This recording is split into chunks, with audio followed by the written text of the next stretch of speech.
taking your questions, and then we'll proceed with our regularly scheduled programming from there. So without further ado, Undersecretary Nolan. Thanks, Ned. It is an experience to be back in this room again with old friends and new. I want to just start today by offering a heartfelt welcome home to our diplomats who, along with their military intelligence colleagues, have just recently returned home from Kabul.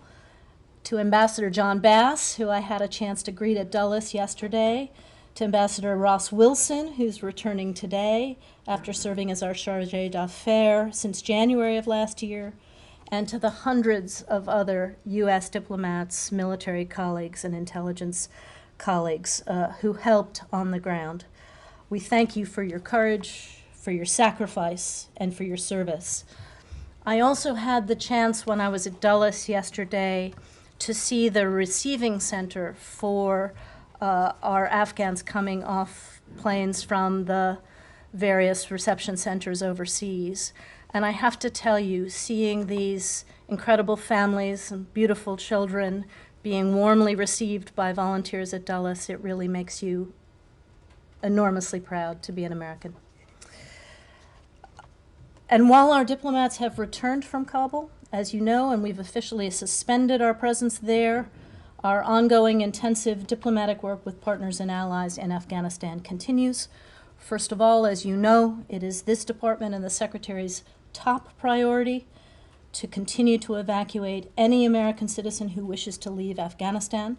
We believe there are between 100 and 200 Americans who remain in Afghanistan who may have some interest in leaving, and the Secretary is leading our diplomatic efforts to ensure safe passage for them and for any Afghan partners and foreign nationals who still want to leave Afghanistan. And as the President said, there is no deadline on the effort to ensure safe passage for those who want it. Within this building, the Afghan task force continues to work 24/7 on evacuation efforts. And since August 14th, the task force has been engaging American citizens in Afghanistan. They've made more than 55,000 phone calls, sent more than 33,000 emails, and this outreach continues today and will in the days and weeks ahead as long as there is a need. And from the region, hundreds and hundreds of U.S. diplomats are coordinating with third countries, specifically those with active diplomatic presences in Kabul, to discuss safe passage options and other consular services.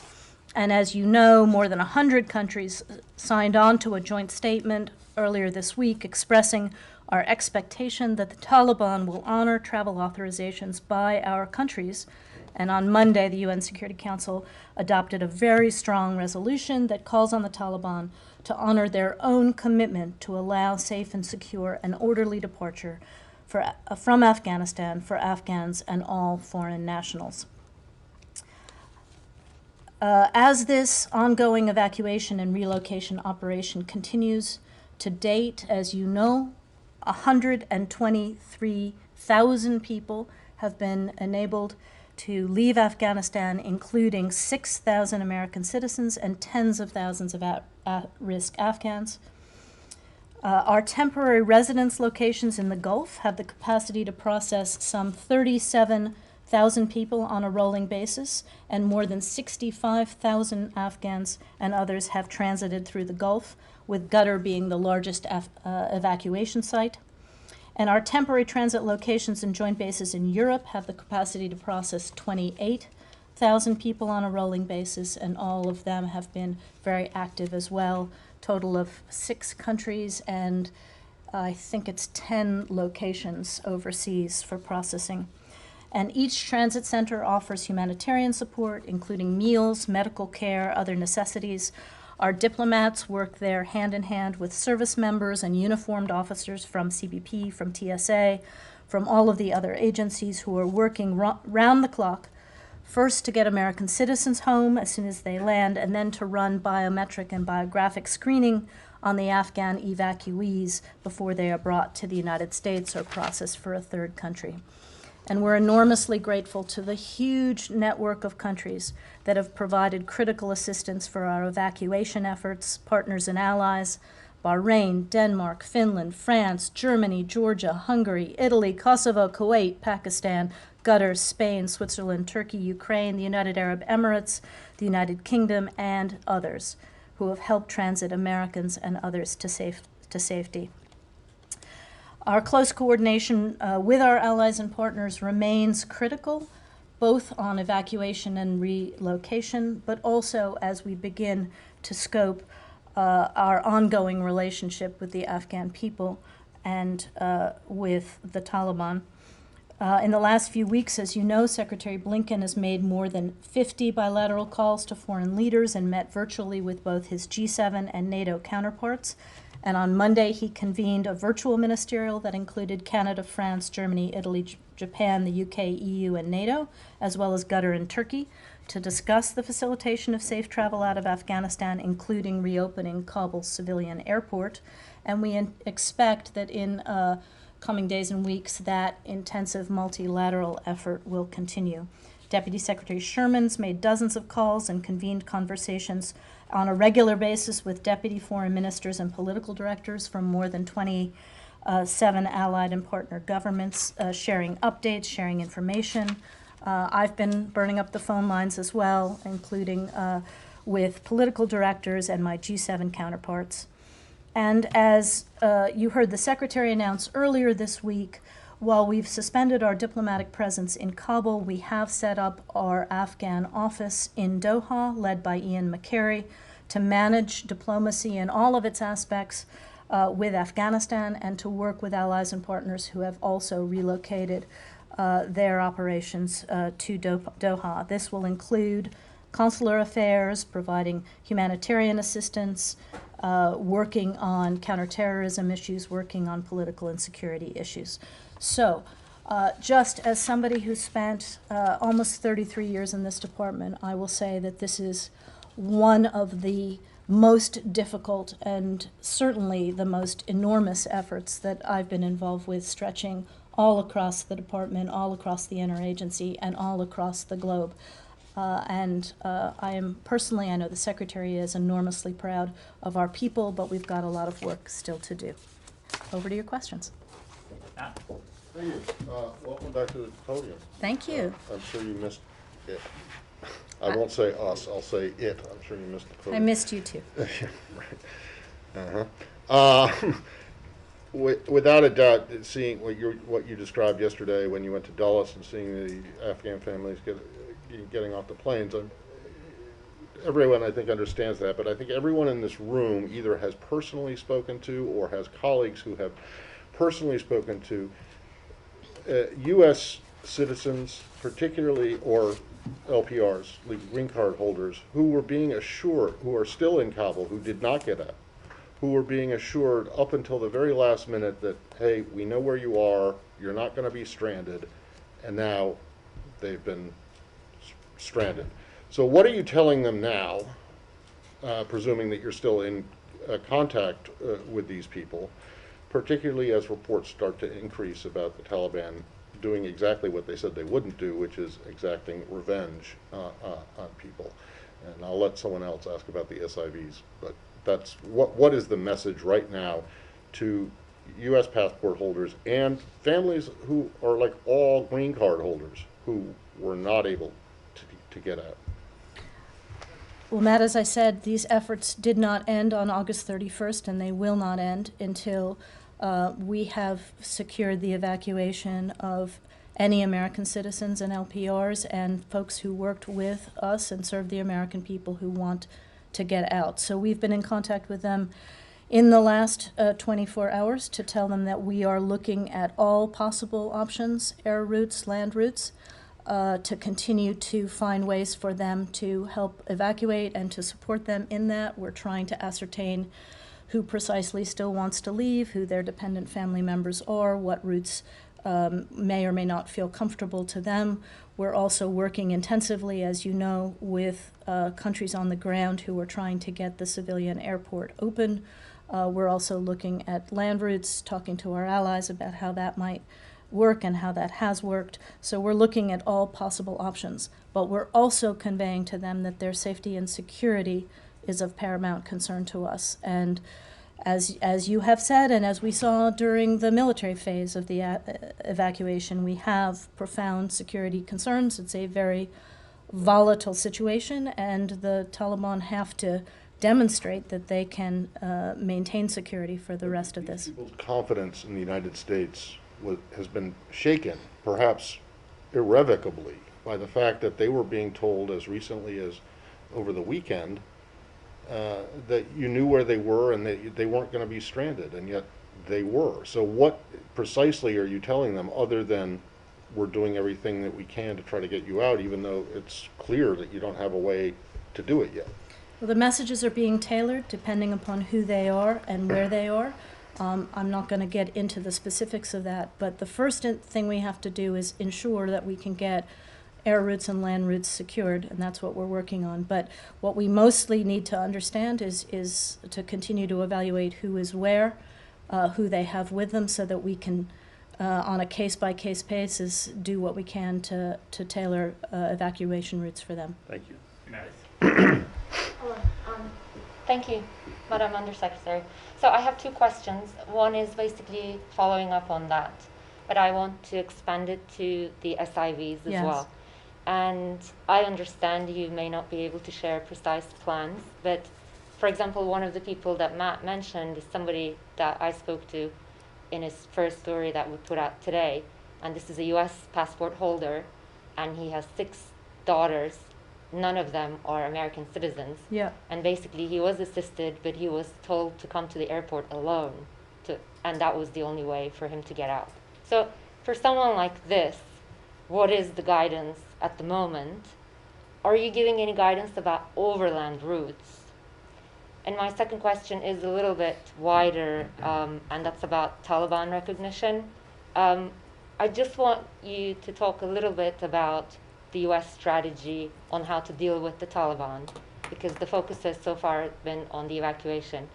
Where is the United States with that? We see that Europe coming to maybe accept the reality that they have to deal with the Taliban a little bit earlier than the United States.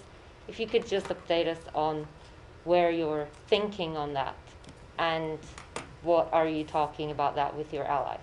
Thank you. Well, first of all, be interested after this about any information you have about this specific American. As you know, the guidance to Americans throughout has been that we were eager to assist them, their spouses, and their minor children. So I'm not sure about this report that you have, but it doesn't track with the way we have been dealing with these cases. As I said, we are working on trying to get that, supporting those partners on the ground who are trying to get that airport open. And we are also looking at land routes. I think on land routes, I don't want to be any more specific because, as you know, it is a long journey with lots of dangers, and we don't want to further endanger folks who might be involved in that. And the recognition? On the question of recognition, you know, we have obviously had contacts with the Taliban. We had it during the effort that we were trying to midwife a negotiation. Those conversations have continued intensively to enable the evacuation of that we undertook, and to try to get the kinds of guarantees of safe passage, et cetera, and tolerance, and to talk about the standards set in the UN Security Council resolution, to talk about the terrorist threat as well, because the expectation is that they claim to be able to control the security of Afghanistan. We'll see if that is the case. That is a far cry from formal recognition. We will continue to have conversations that serve our interest, as will our allies and partners. But the first thing we want to see is them live up to the obligations that they have under the UN Charter, as well as the public statements that they themselves have made about their expectation for an Afghanistan that respects human rights, respects international law, allows international citizens and Afghans who wish to leave. Jenny. Hi, thank you. Has the number of American citizens still on the ground changed? For example, have any of the people who were on the fence about leaving or said they were going to stay changed their mind in the last few days since the U.S. withdrawal was completed? And then realistically, what is the earliest timeline we could see the airport reopen? Do you have firm commitments from anyone to help with the operation of that airport? So just to say, I don't have information about how the phone tree calls have gone over the last 24 hours. I would say that as a general matter, the messages we get from some of these Americans who have not yet left sometimes vary over the course of time. You know, they have differing situations. They may have elderly relatives who don't want to leave, and therefore their own decisions about leaving are complex, let's put it that way. They may have other reasons that they want to stay. So without giving you specifics, I would say that what's most important is that we remain in constant contact with everybody on our list, because needs are changing, perceptions of interest are changing, as well as availability of how we would work with them. And with regard to the airport, there are a couple of countries with representation in Afghanistan. I think we've talked about Qatar, we've talked about Turkey, who are working with the Taliban to try to get the airport open.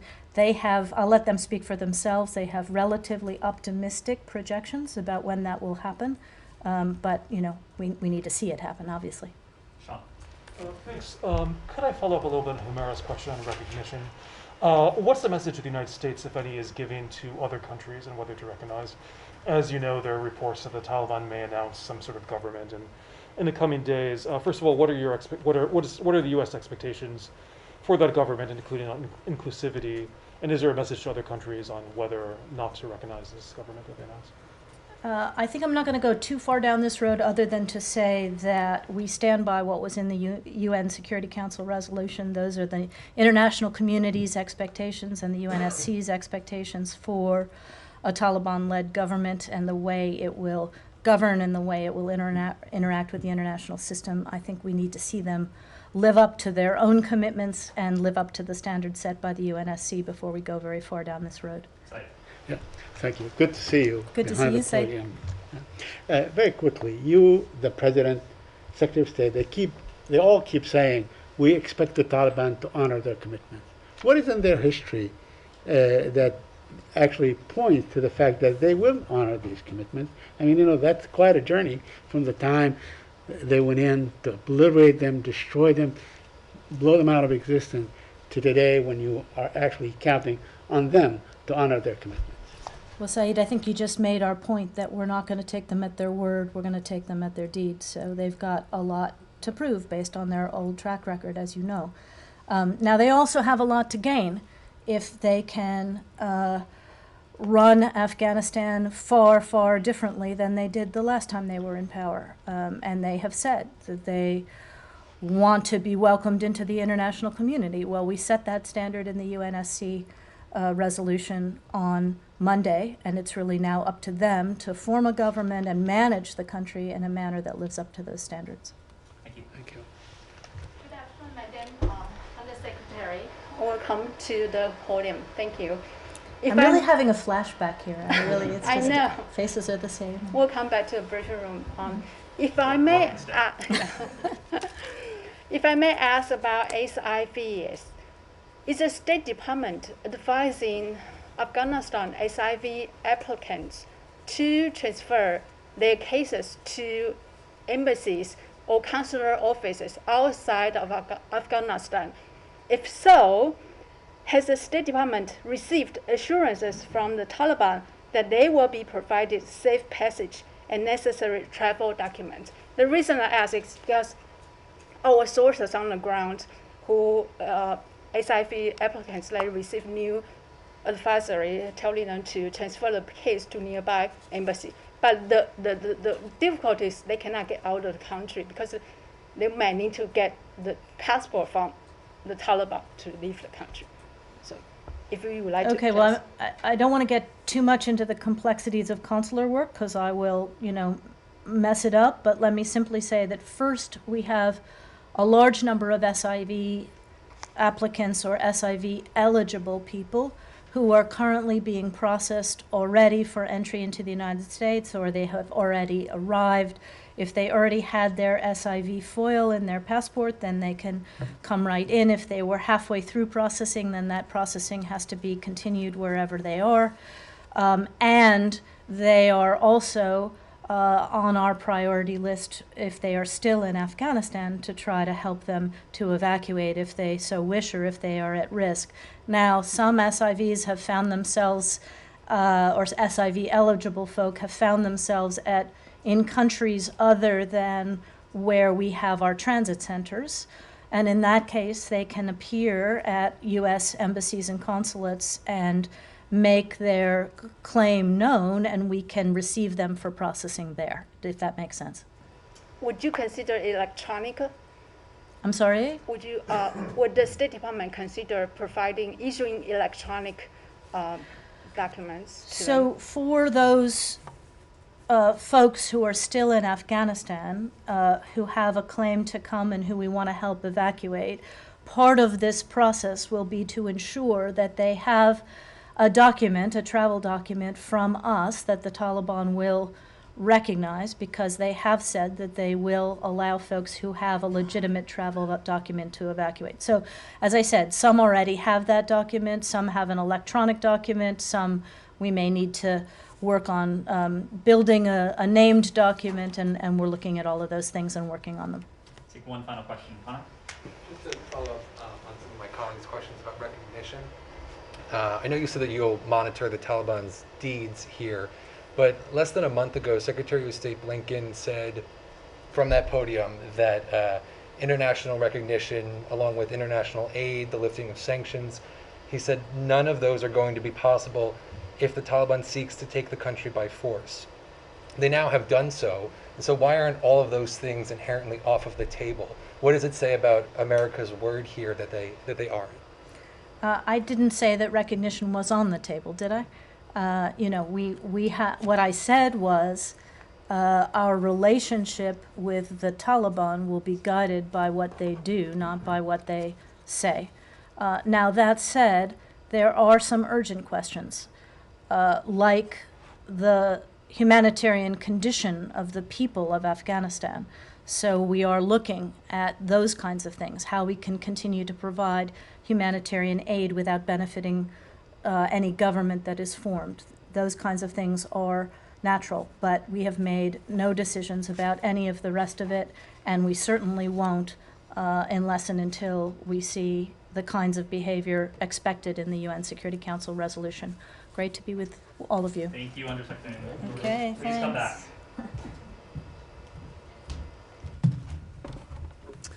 Okay. Before we resume taking questions, let me just speak to a couple issues. First, on Ethiopia. Nearly 1 month after USAID Administrator Samantha Power was on the ground there in Ethiopia, she emphasized the dire humanitarian catastrophe that faces over 5.2 million people. The situation on the ground has only gotten worse since then. From the beginning of the crisis in northern Ethiopia, the United States has called for a negotiated ceasefire and unhindered humanitarian access. The truth is that access has been limited to but a trickle by the government of Ethiopia. Warehouses sit empty in Tigray because the government has put a stranglehold around the region. Trucks with life-saving assistance continue to remain idle, as Administrator Power herself lamented a month ago, while desperate Ethiopians slide closer to famine. While we are concerned about any and all reports of humanitarian assistance being diverted from those for whom it is intended, humanitarian assistance must be allowed to reach populations in need by the government of Ethiopia and all parties. That includes the TPLF. These parties must cease the violence that only worsens the current situation. All right, so with that, I believe we have one additional topper. We remain deeply concerned over the continued detention of U.S. citizen Danny Fenster, who was working as a journalist in Burma. Yesterday, Danny marked his 100th day in detention. Journalism is not a crime. The detention of Danny Finster and other journalists constitutes an unacceptable attack on freedom of expression in Burma. We continue to press Burma's military regime to release Danny immediately. We will do so until he safely returns home to his family.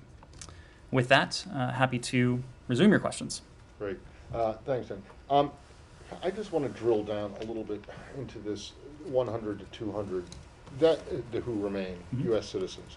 These are passport holders, right? This does not include LPRs? That is correct.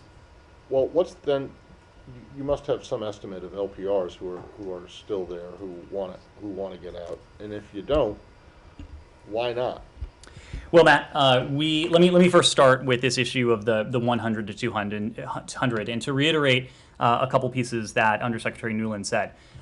We've been at this point of 100 to 200 over the past couple days. You heard this from Secretary Blinken. You heard this from the president as well. But it is also true that over the past couple days, and in fact overnight, we have been in touch with everyone in that remaining 100 to 200, and we do have a little bit more fidelity on that group that we've been able to garner over the past couple days. We have said that the number is likely closer to 100. Everything we have seen over the course of the past 48 to 72 hours indicates that is in fact the case. The number is likely closer to 100, perhaps considerably closer to 100. Again, this number is dynamic. It will go down, and in fact, we have received confirmation that some of the individuals we initially included in this range of 100 to 200 were in fact never in Afghanistan, or were not in Afghanistan when we were doing that outreach, or have safely returned home in recent hours. I'm asking about green card holders, right, who you also have a responsibility to, along with the SIVs and other SIVs. But now I'm just asking about green card holders.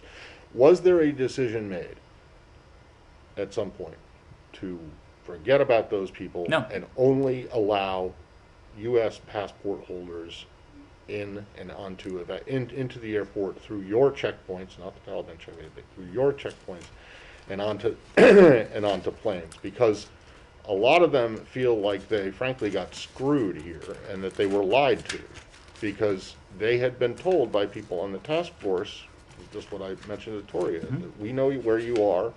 We're not going to let you, we're not going to strand you.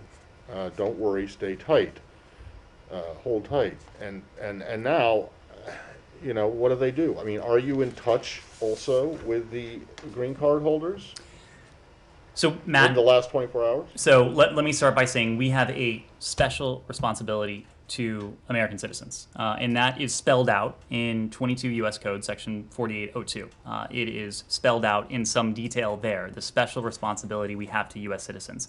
We also do have a commitment to LPRs, to lawful permanent residents, and we have been in touch with with LPRs. We had good reason at the time to be in Afghanistan as the evacuation operation was underway.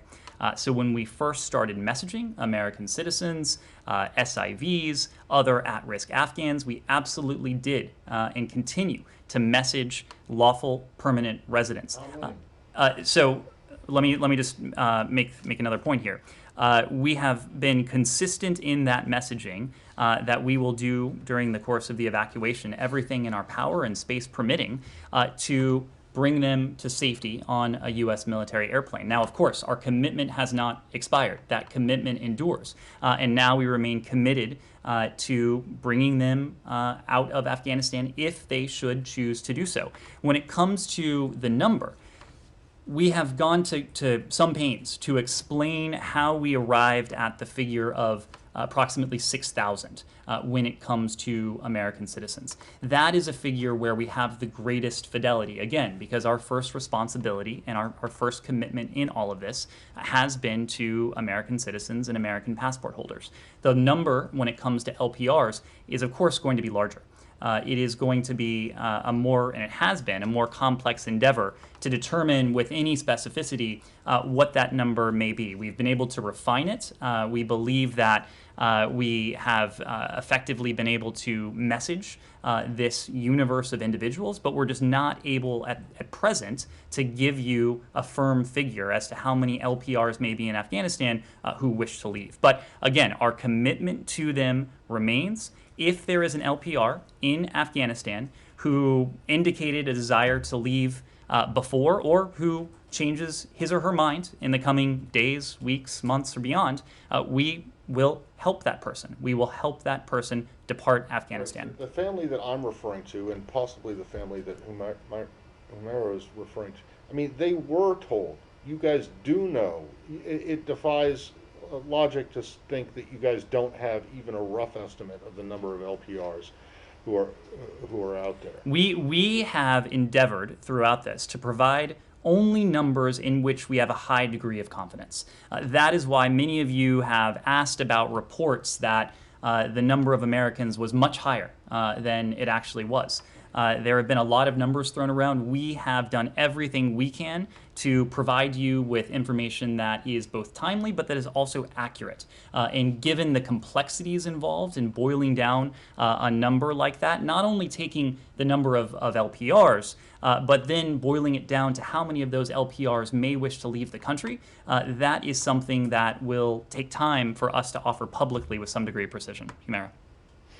Ned, there's actually a story that's just out there from Politico, citing 3 people familiar with the matter, that Ross Wilson, former charge d'affaires of the U.S. Embassy in Kabul, recently tested positive for COVID, and that he currently has only very mild cold-like symptoms. Can you confirm, deny, or say anything about this?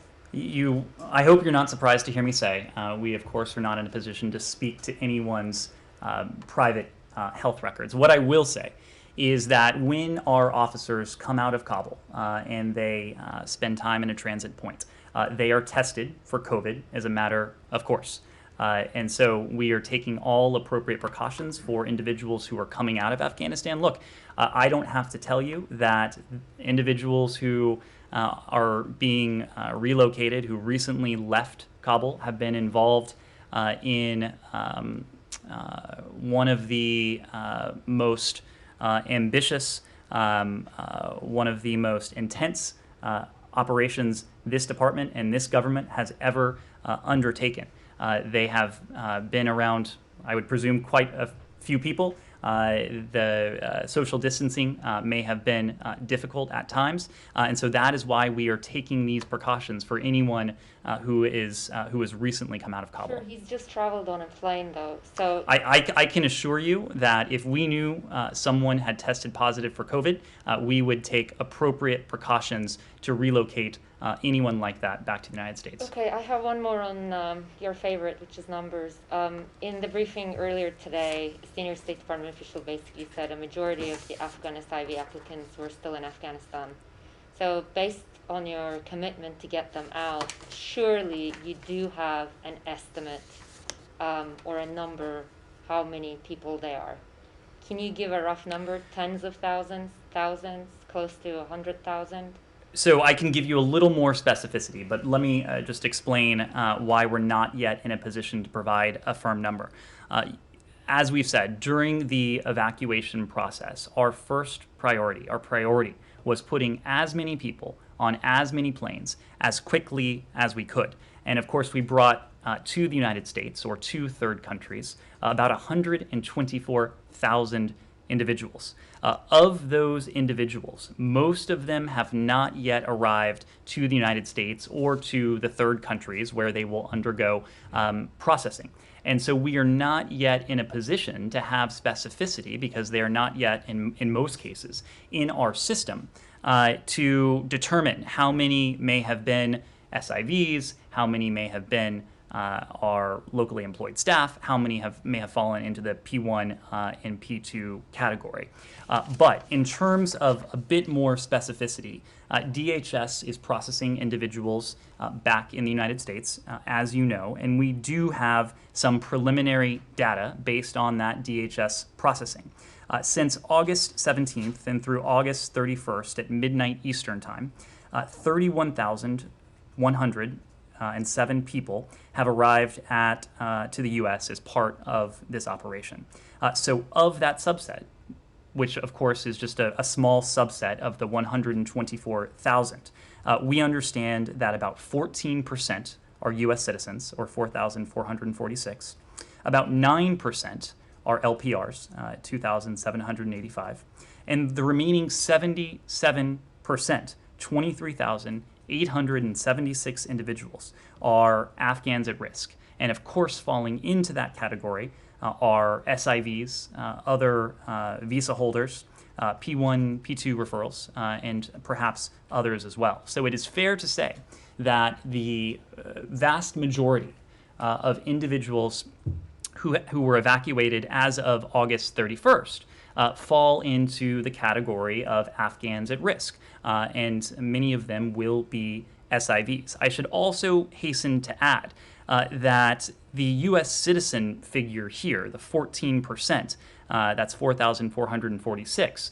As you know, we ourselves evacuated approximately 5,500 and probably more U.S. citizens. So that's the vast majority of U.S. citizens. So these initial figures probably overcount U.S. citizens, because our first priority, as we've said, as I was telling Matt earlier, was and is to U.S. citizens, to U.S. passport holders. So as additional individuals come to the United States, we expect the proportion of other categories of LPRs and Afghans at risk to rise. What was the start date for that? You said August 17th. 17 to 31? That's right. Sean. Sure. Can I ask you about the issue of the journalists from Radio Azadi? There's, of course, been a lot of concern about, first of all, their estimates, and the numbers issue, their estimates about how many are there. There's estimates of hundreds. Do you believe the United States has done everything that it can to help these people get out if they choose to? And what's the game plan now for helping journalists from Radio Azadi to leave if they so choose? We will continue to do everything we can. We're not talking about this in the past tense because our efforts have not ended. Our efforts will endure. We have made a commitment to those who have served the U.S. government, to those who have served the U.S. The American people, to, of course, American citizens and lawful permanent residents as well. So you heard from Undersecretary Nuland that we are considering all possible options to facilitate the departure of individuals in these categories from Afghanistan. As a predicate for that, we have worked with the international community, more than half the world's countries, all of the most important stakeholders have signed on to the idea that the Taliban must uphold their commitments of safe passage. That was job one, to underscore that predicate and to make clear to the Taliban that should they not uphold that commitment, the international community would be in a position to hold them accountable to that. Number two is working on these potential routes for departure. And I mean routes literally, and we've talked about overland routes, but also pathways like civilian airports. Well before the last military plane left, we had engaged in diplomacy with countries in the region, to include Qatar, to include Turkey, brought in the private sector as well to do an assessment of the airport, and our goal is to support a safe reopening of this airport just as soon as we can, for two reasons. Number one, to allow the provision of humanitarian supplies to the Afghan people. You need a functioning civilian airport to do that. But number two, of course, is to provide a means by which those to whom we have a special commitment to depart the country. That's what we're working on as quickly as we can. We're working to support the efforts of our partners on the ground, and this is a priority for all of us. Saeed. I want to change topics, if I may. Let's take a couple more questions on Afghanistan, and then we'll come back. Yes. Ned, so just to drill down a little bit, I've been speaking with an American citizen today. His parents, sister, and grandmother are stuck in Kabul. They tried to get out of the chaos, they couldn't, and State Department's telling them today that it could be days, and they haven't communicated a plan for them. And so my question is, what assurances, what confidence can you give them? Because it seems to them that you're telling them you don't have a plan. And then in the larger sort of numbers category, since we're doing numbers, have you gotten any American citizen out since the last flight left on August 30th? So what I will say is that we are exploring all possible options to bring Americans, to bring LPRs, to bring those to whom we have a special commitment out of Afghanistan if they should choose to do so. When we have options for these individuals, and I say when because we have a commitment and we are going to continue to do everything we can to support their desire to leave the country. We will communicate directly to them personalized instructions on what they should do, when they should do it, and how the United States government feels we are best positioned to help them do that. So I can't speak to specific cases, but what I can say broadly is that specific individuals in Afghanistan, to include American citizens and others, who may have recently decided they wish to leave the country or were unable to leave the country during the evacuation, or might decide tomorrow or next month or next year that they wish to leave the country, they will receive specific tailored messages from us as we develop and start to operationalize these plans. Yes? Did you have a number for have any Americans gotten out since that last flight? I don't have data to provide on that front. Two questions. One, the Taliban had showed interest that the U.S. would continue its diplomatic presence in Kabul. What were the reasons for why you moved your diplomatic presence from Kabul to Doha? Was it because of security reasons, or secondly, you don't recognize Taliban as of now? It's not an either or. Our first priority is the safety and security of the American people. We've talked about this in different contexts today, but that certainly applies to our diplomats and other professionals who would be serving in any diplomatic mission around the world. And we made the judgment for, I think, reasons that should be understandable to everyone, that it was not appropriate for us to maintain a diplomatic mission in Afghanistan at this time, given the security environment. Now, on top of that, there are other issues of recognition and what our diplomacy towards any future government in Afghanistan might look like. We feel that we are best equipped to approach any future government in Afghanistan from the team we have on the ground that is already operating on the ground in Doha. We are aided in that endeavor by the fact that a number of other countries around the world have offices in Doha where they have engaged with the Taliban previously, where much of this multilateral diplomacy has taken place. So we came to the judgment, as have many other countries, that approach from Doha was the appropriate setting to undertake this. Connor. One more question on former President Ashraf Ghani. I think you call him a former now. Right. He has said that in his talks with President Biden, last conversation, which was reported today, that there were 10 to 15,000 Pakistani soldiers in the Taliban group who he's using the word invasion of Afghanistan. Do you see the foreign troops within the Taliban, foreign forces within the Taliban, who are now ruling Kabul and Afghanistan? I'm just not in a position to comment on that, to confirm those reports. If we have anything more, we'll provide it. Yes, Connor. On the issue of land routes, I know you don't want to give a lot of operational details, but can you just say whether or not that would involve any U.S. government assets helping people get out of the country? You were right that I do not wish to provide any more details sure. there. Yes. Just another follow-up. Yep. Then. There was a Qatari flight that landed today at Kabul airport. Was the U.S. at all coordinating with the Qataris on that? Have you made any progress in terms of reopening the airport? So this is something that the Turks, that the Qataris, together with forces on the ground, are working as quickly as they can to reopen the civilian airport. This was an endeavor that we continue to support in every way we can, because we believe it is important for our own interests. Again, that includes the potential to bring additional Americans, LPRs, and others out of Afghanistan if they should choose to do so, but also as a means by which to provide humanitarian assistance to the people of Afghanistan. We have coordinated closely with the Qataris, with the Turks. We had worked again, from a pragmatic basis with the Taliban on this question as well. But I'm not in a position to comment on specific flights that may land. Congressman Mark Wayne Mullen, who apparently tried to make his way to Afghanistan, contacted the U.S. ambassador in Tajikistan. Can you speak to what contacts he may have had with the State Department and whether or not he successfully got to Afghanistan? As you know, the State Department does not routinely comment on the travel plans of private American citizens or members of Congress for that matter. But we have made it abundantly clear that travel to Afghanistan is not safe, and it is something that we certainly do not recommend. We have a level 4 travel advisory issued for Afghanistan.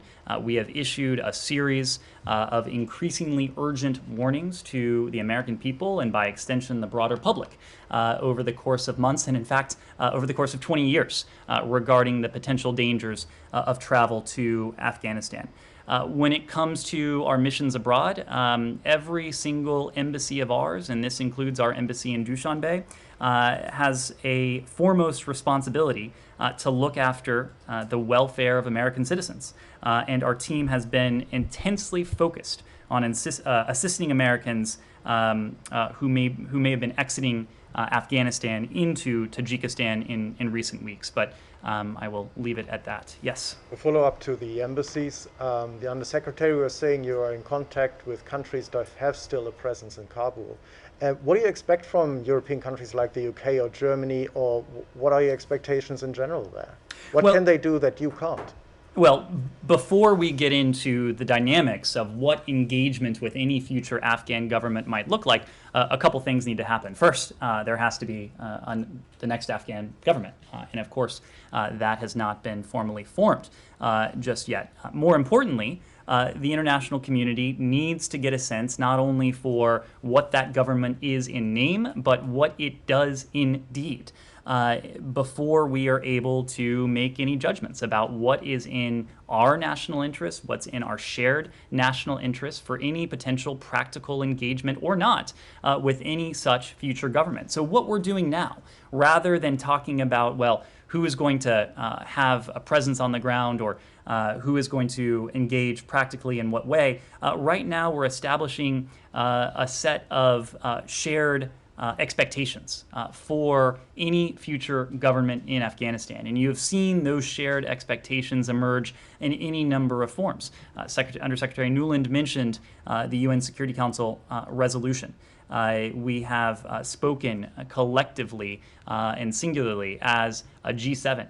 NATO has spoken to this as well. The Secretary convened a ministerial with some of the region's important stakeholders and some of our closest allies. So there have been any number of opportunities, any number of fora for us to establish this shared set of expectations, this shared set of criteria for what we collectively may or may not do vis-a-vis any future Afghan government. But I understand that the Undersecretary was referring to the point that you'd still try to get American citizens out of the country. Right.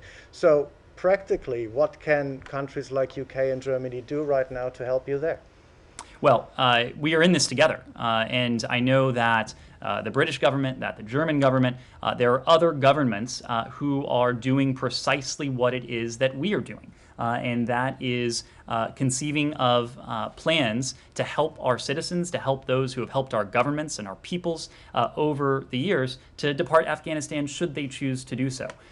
For obvious reasons, we're not detailing what those plans might entail just yet, but it is something that it is a shared priority across governments, and in every one of those multilateral engagements, there has been a discussion of the priority we attach to helping our citizens depart Afghanistan should they choose to do so.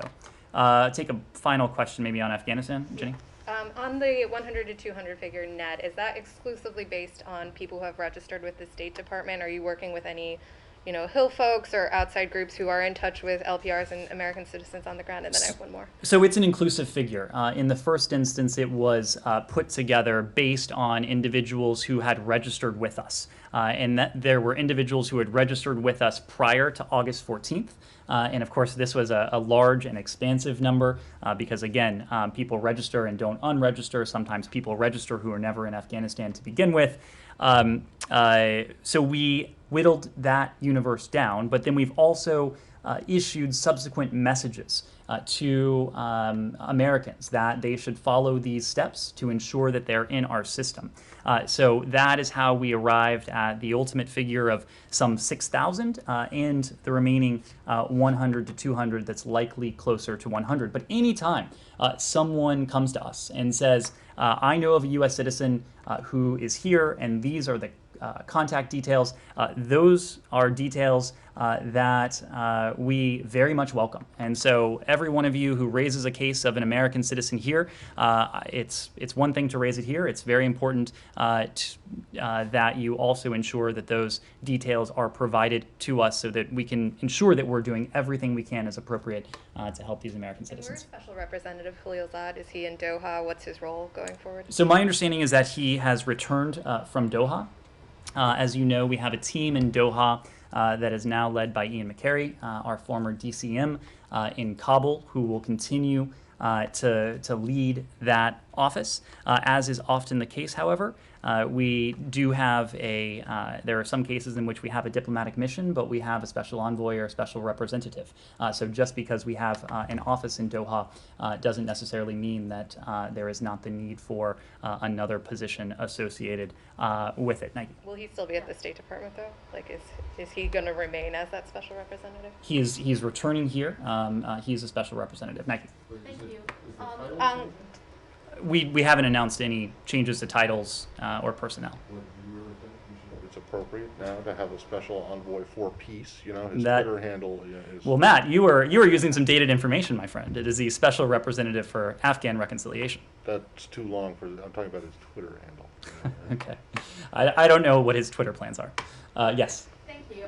So, the Taliban in China, during Secretary of State Blinken's conversation with the Chinese Foreign Minister Wang Yi on August 29th and August 16th, did the Secretary ask China not to recognize the Taliban bilaterally?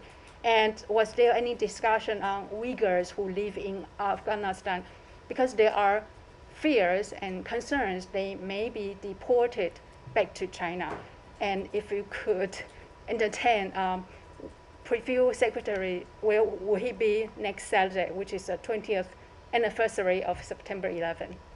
I fully expect the Secretary will mark the solemn anniversary of the 20th anniversary of September 11th. We'll have more details on that as the date approaches. When it comes to our engagement with the PRC, Afghanistan is an issue that we have discussed at high levels with the PRC for some time now. It was not only in the most recent conversations between the Secretary and Foreign Minister Wang, or prior to that, Director Yang, that this was brought up, but in other senior level engagements, to include Deputy Secretary Sherman's engagements with her counterparts, this was raised as well. I wouldn't want to characterize beyond that the substance of those discussions. I would note, however, that in order for a UN Security Council resolution to emerge from the UN, no country, no permanent member can stand in the way. And in fact, a resolution did emerge from the UN Security Council, and I'll leave it at that.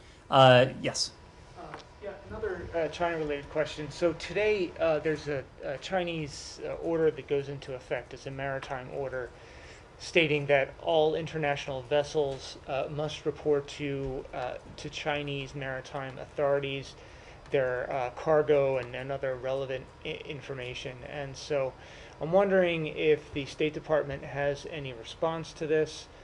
We got word from the DoD that they're saying unlawful and sweeping maritime claims, including in the South China Sea, pose a serious threat to the freedom of seas, including freedoms of navigation and overflight. And so, being that the State Department has made quite an issue of maintaining a free and open Indo-Pacific region, wondering what sort of reaction the State Department is going to have, what sort of discussions they may have with China, or have there been any connections with China or discussions with China about this edict that goes into effect today? So at the core is the principle of a rules-based international order, and our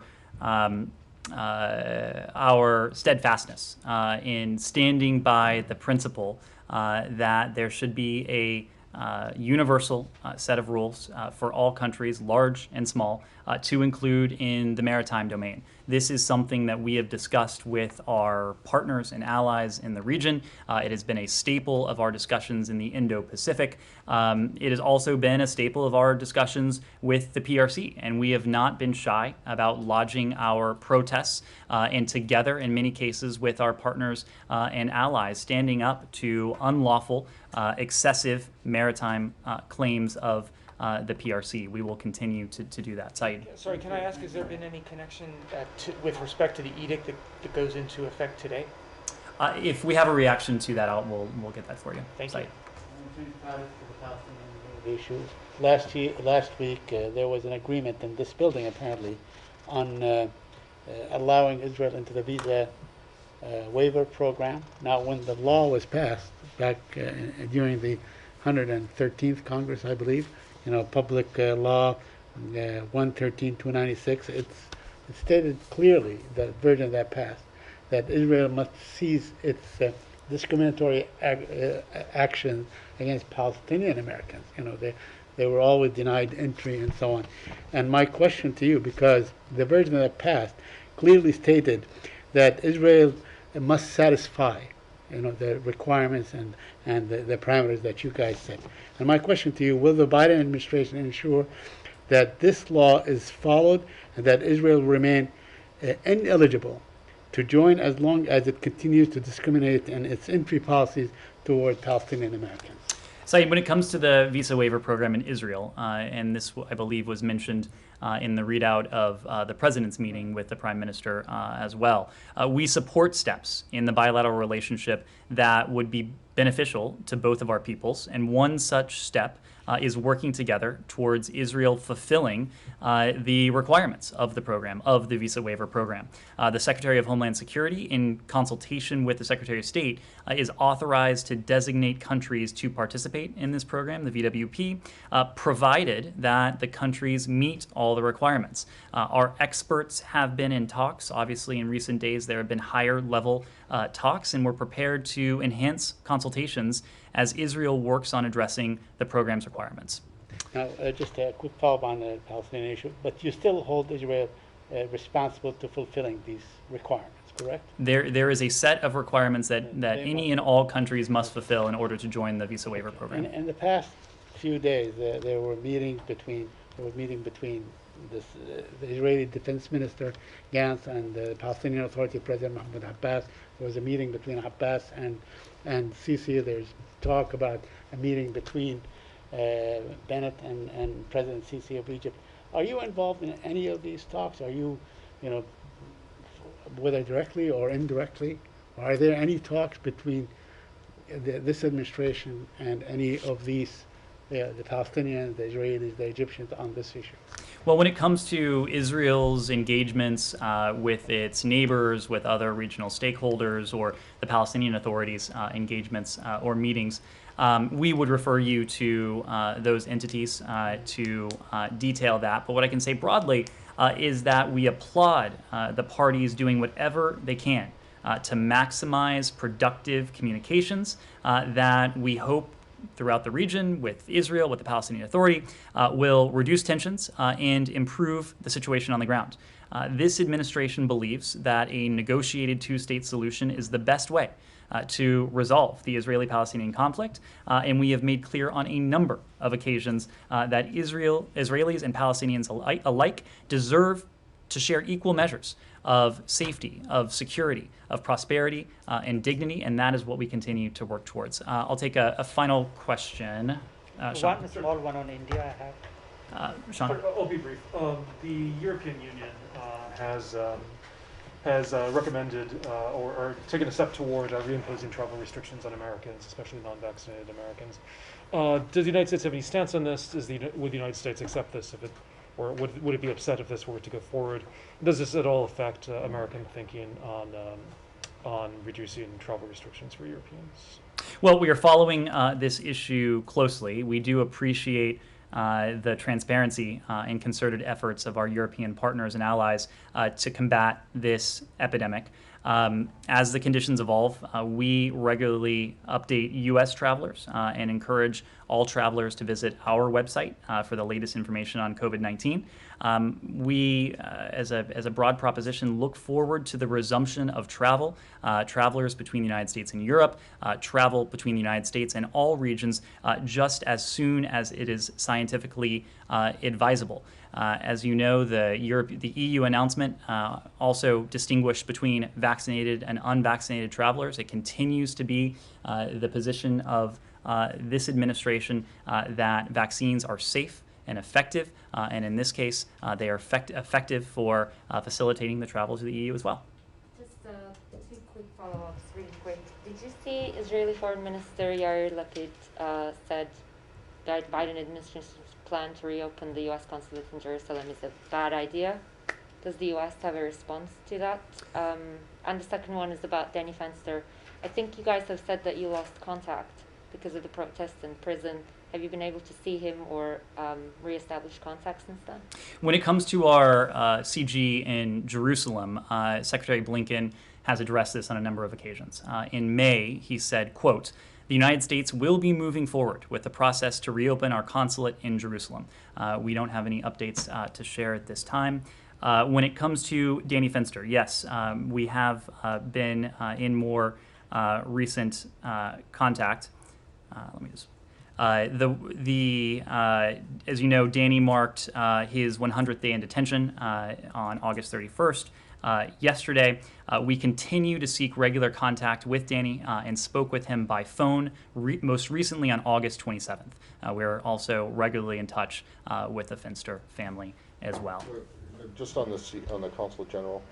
So you're aware of this argument that's being made by some in Israel that you guys need to have specific permission, agreement from the Israeli government to reopen the consulate building as a consulate.